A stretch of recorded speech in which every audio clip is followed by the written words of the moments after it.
안녕하세요, 템베거TV입니다. 자, 오늘도 급등 나올 수 있는 종목 같이 한번 살펴보도록 하겠습니다. 자, 본격적인 영상 시작 전에 채널 구독과 영상 좋아요 버튼 눌러주시면 감사하겠습니다. 자, 오늘도 이제 이 우크라이나 재건 사업과 관련돼서 이야기를 한번 해볼 텐데요. 일단은 이 우크라이나 재건 사업 초기 자금으로 51조가 필요하다라는 내용이 나와 있습니다. 게다가 여기 21일부터 22일까지 런던에서 2차 우크라이나 재건 회의가 열릴 예정이라고 나와 있습니다. 그래서 이 이슈를 가지고 또 한번 순환매가 충분히 나올 수가 있기 때문에 어떤 종목들이 있는지 파악을 계속 해둘 필요가 있죠. 그래서 이 제2의 마셜 플랜이라고 불리는 이 재건 사업을 위한 첫 번째 단계로 대략 400억 달러, 51조 정도의 자금이 필요해서 지금 그 부분을 찾고 있다라고 얘기가 나와 있고, 또 이 철강 산업 개발에 집중을 할 것이다 라고 나와 있습니다. 근데 그 이유는 이 2021년 우크라이나 GDP의 약 10%에 달하는 게 이 철강 산업을 통해서 나왔다. 그래서 그리고 이 수출과 수입의 3분의 1을 차지하는 부분이기 때문에 이 철강 산업이 꼭 필요하다라는 겁니다. 그래서 우리가 또 이 건설 관련해서도 살펴봤고, 뭐 건설 중장비에 대해서도 살펴봤는데, 그렇다면 이 철강 관련해서 뭐 관련 기업들도 충분히 움직임을 보일 수가 있겠죠. 그래서 그 부분 참고하시고, 또 아까 51조가 필요하다고 했는데 이 EU에서 우크라이나에 77조 원 추가 지원, 그 다음에 이 재건 비용으로 사용을 하겠다라고 내용이 나와 있는데요. 여기 보시면은 이 블룸버그는 소식통을 인용해서 이 유럽연합이 77조 3천억 원에 달하는 그런 우크라이나 지원 패키지를 발표할 것이다 라는 내용입니다. 그래서 이 자발적인 기부를 통해서 이 자금을 마련을 한다라고 했는데, 이 구체적인 자금 마련은 이제 오는 20일이죠.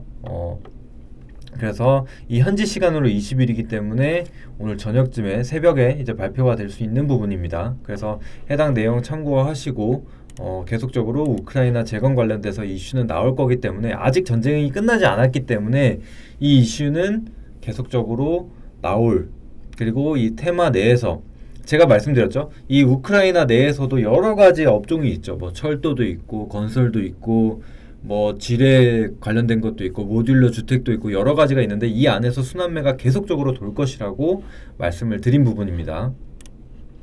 자, 그래서 먼저 이 건설 중장비로 말씀드렸었던 종목이 있었죠. HD 현대건설기계, 그리고 HD 현대인프라코어, 요거를 말씀드렸는데, 두산바켓도 그렇고 오늘 장중에 뭐 12% 정도의 급등을 보이다가 차익 실현 물량이 좀 나왔습니다.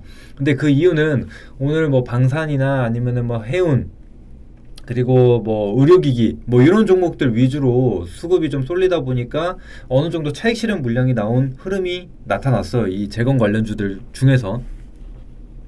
그런데 아무래도 이 이슈들이 남아있다 보니까 우리는 그 순환매만 잘 공략하면 충분히 수익을 거둘 수 있다, 이렇게 보시면 되겠습니다.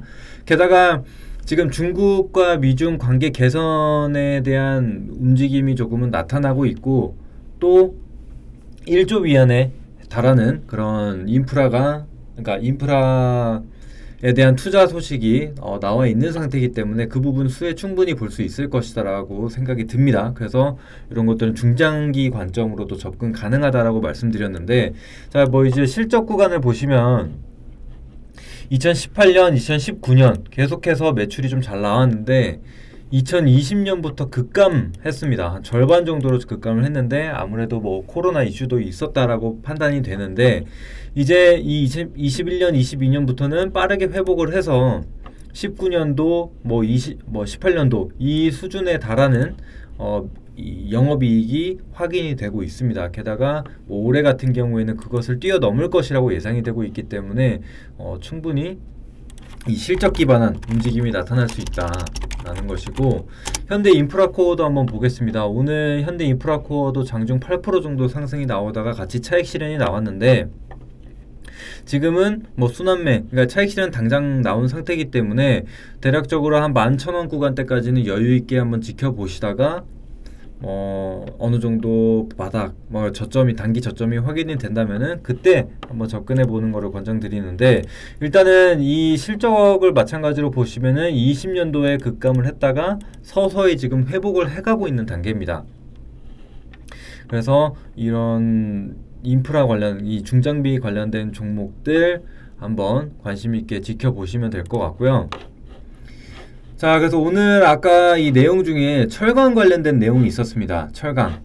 근데 이 철강 관련된 기업 중에 뭐 아무래도 포스코랑 이 현대제철이 가장 먼저 떠오르실 것 같은데, 포스코는 좀 무겁기도 하고 좀 최근에 2차전지 관련된 종목으로 좀 많이 쏠렸기 때문에 다른 뭐 현대제철이나 아니면 그 외 중소형 종목들 위주로 가는 게 맞다라고 생각이 되는데, 일단은 먼저 현대제철 흐름을 보시면은 이 아직까지는 추세를 완전하게 전환을 시키지는 못했습니다. 일단 쌍바닥, 이중바닥 형성하고 반등 흐름을 이어갔는데, 추세선을 한번 그어보면,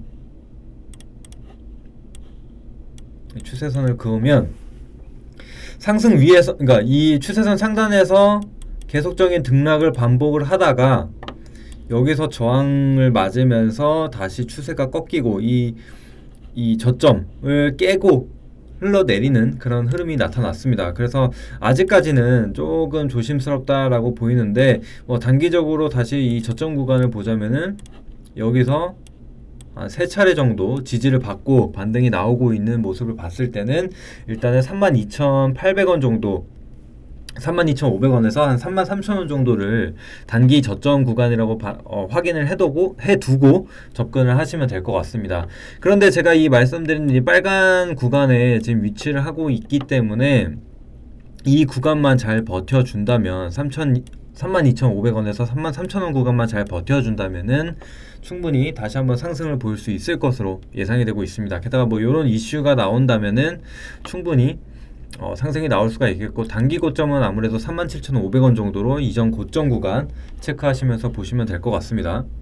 먼저 현대제철, 그리고 뭐 주요 종목 쪽 비교적 큰 종목들로 한번 보도록 할게요.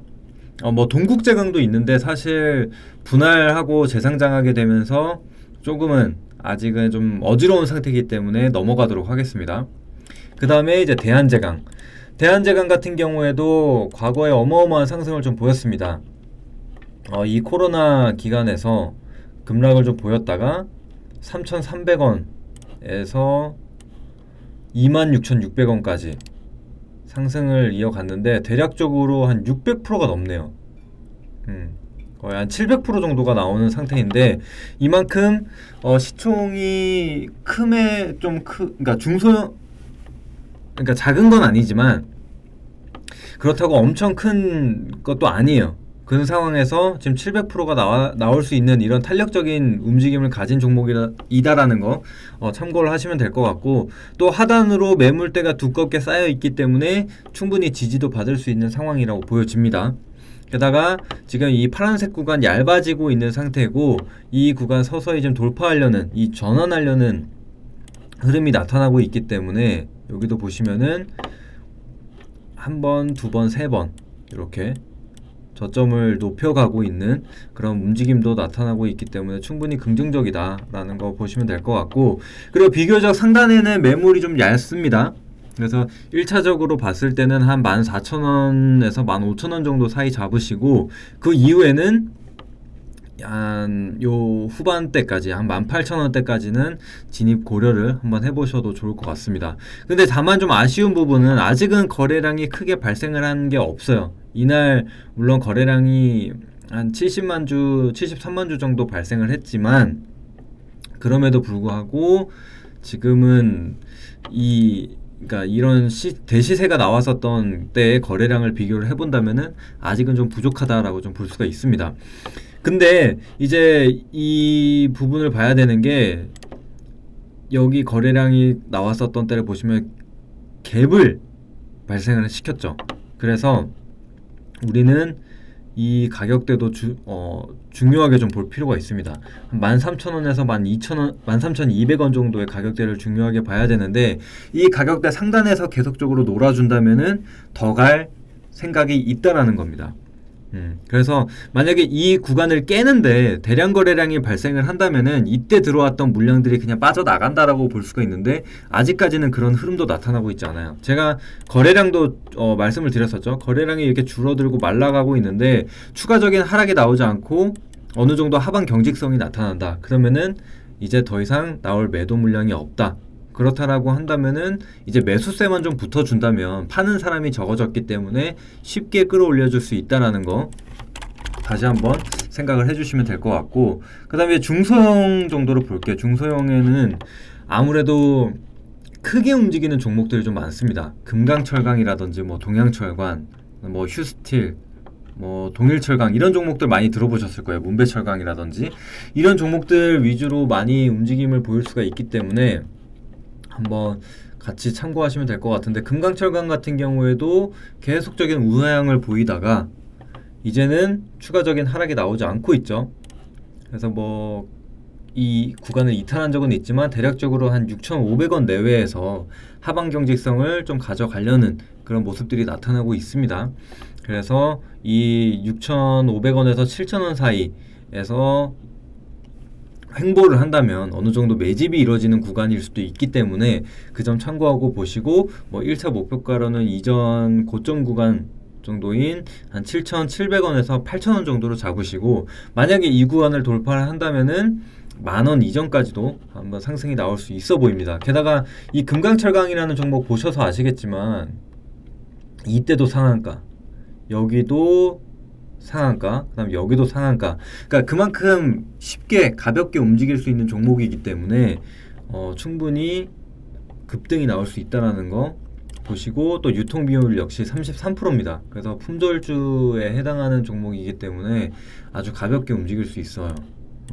근데 다만 조심해야 될 거는 이 갭상승이 이루어지고 나서 음봉으로 계속 떨어지는 모습이 나타나고 있죠. 그렇기 때문에 일정 구간 뭐 갭상승으로 출발하는 시점이 있다면은 분할 매도 계속적으로 수익을 챙겨 주시면서 보시면 될 것 같습니다. 그리고 나머지 뭐 종목들 뭐 여러 가지가 있는데 이런 종목들은 개인적으로 한번 공부를 해보시면 될 것 같고, 자, 그리고 두 번째로 봐야 될 섹터는 아스콘, 아스팔트 관련된 종목들이 있죠. 여기는 철강이고, 그리고 아스콘이 있는데, 제가 이제 지난 편에서 재건과 관련돼서 뭐 철도도 있는데 기본적으로 도로, 요런 SOC 관련된 부분이 있다라고 말씀드렸죠. 그래서 종합 엔지니어링 관련된 종목들도 소개를 해드렸는데, 이 아스팔트 같은 경우에는, 그러니까 도로를 깔려면 아스팔트가 좀 필수적이죠. 아스콘이 이제 필수적인데, 여기와 관련된 종목들 오늘 상승이 좀 많이 나왔어요. SG라는 종목이 오늘 상한가를 기록을 하기도 했는데, 보시면은 아까 말씀드린 대로 차익 실현이 전반적으로 좀 나와줬습니다. 이 재건 관련주 안에서. 그래서 오늘 윗꼬리를 길게 달고 쭉 빠졌는데, 제가 항상 강조드리는 부분이 이 윗꼬리 구간에서 이 캔들의 몸통이 형성이 되는지를 지켜보셔야 됩니다. 그렇다라고 하면은 어느 정도는 추가적인 상승을 만들어낼 수 있는 자리가 생긴다라고 말씀을 드렸어요.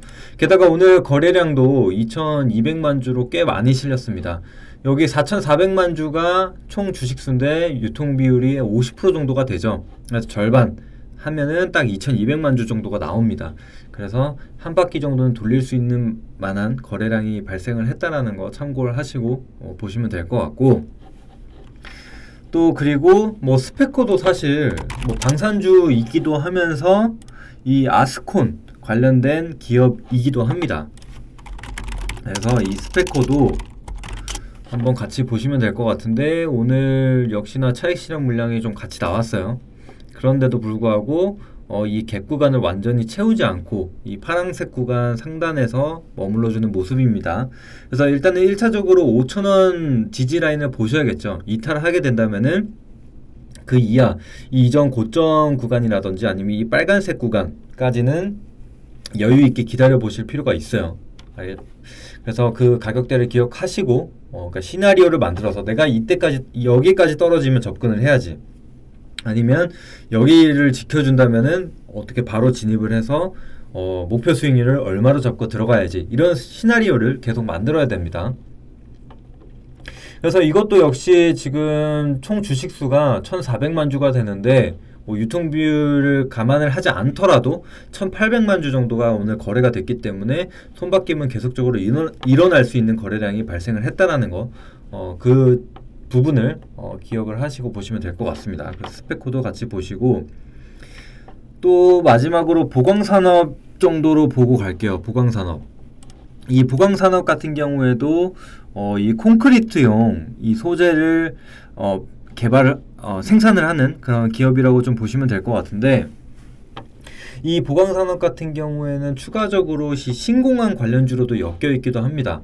근데 이 부산 엑스포와 관련돼서 이 얘기도 나오고 있기 때문에 그런 부분도 같이 복합 테마를 가질 수 있는 종목이기 때문에 한번 말씀을 드립니다.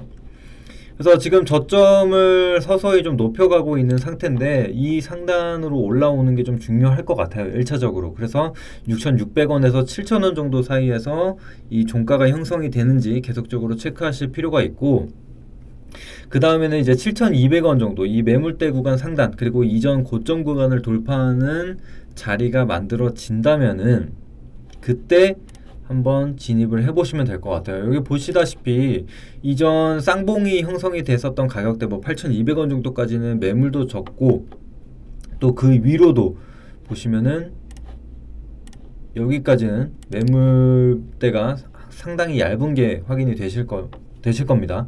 그래서 8,200원을 또 2차적으로 돌파하게 된다면은 만원대까지도 한번 노려보실 수 있는 그런 종목이라고 생각이 됩니다. 그래서 일단은 1차적으로 이 삼각 수렴으로 계속적으로 모아가고 있는 상태이기 때문에 이 가격대 1차 돌파 확인하시고, 그 다음 2차 돌파, 그 다음에 여기서는 어느 정도 이제 분할 매도 관점으로 확인하시면 될 것 같습니다. 그래서 스펙코, 보광산업 이렇게 기억을 하시면 되겠습니다. 제가 이전에 우크라이나 재건 관련된 기업들 한번 쫙 정리를 해드렸으니까 이 종목들 추가해서 관심 종목 설정해 두시고 계속적으로 체크 이어가시면 될 것 같습니다.